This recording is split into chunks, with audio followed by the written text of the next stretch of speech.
I went back to my dorm room, and I remember sitting there thinking, life is hopeless. My parents were splitting up at that time as well. My brother had disappeared. We didn't know where he was. And I'm failing this class, and I'll never be a doctor. Maybe I should just end it all. And that scared me. Just a few days later, this strange woman knocked on my door of my dorm and asked me if I knew God personally, and I thought, oh no, it's one of those people.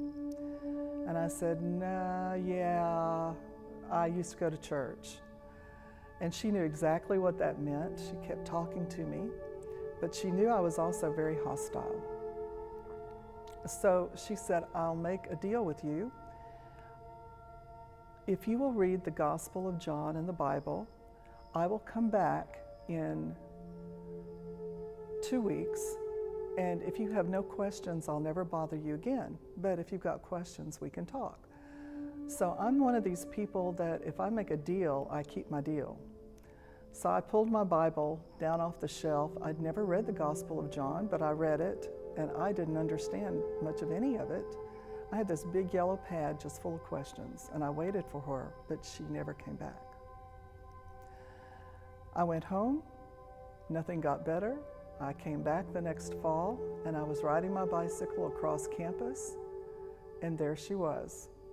So I put on the brakes, and I said, you never came back. What happened to you? And she said, I know exactly who you are. I lost your address. So as we began talking, she realized that I was a God seeker.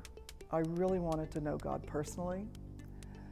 And we kept talking. October 10th, 1975, I decided I wanted that personal relationship with God. I knew I was a sinner. I knew that I could not pay for my sin on my own. I desperately needed God, and I knew that if I asked Him to come into my life, to be my Lord and my Savior, according to what I had read in the Bible, He would do that. And so I invited Him into my heart that day, and the relationship began. There were no bells and whistles. I'm a pretty stable, not so laid back, but I don't change a whole lot, but I knew something had changed in my heart. And from that day on, all the depression I had dealt with was gone. Some of the things that I had wanted to change about my life began to change very easily. I couldn't put that down to anything but my relationship with God. And since that day, my goodness, it's been 30 some odd years now, God has continued to show me how faithful He is. My life is changing all the time. It's a good life. It doesn't mean it's an easy life, but God is faithful, and I would never go back to where I was.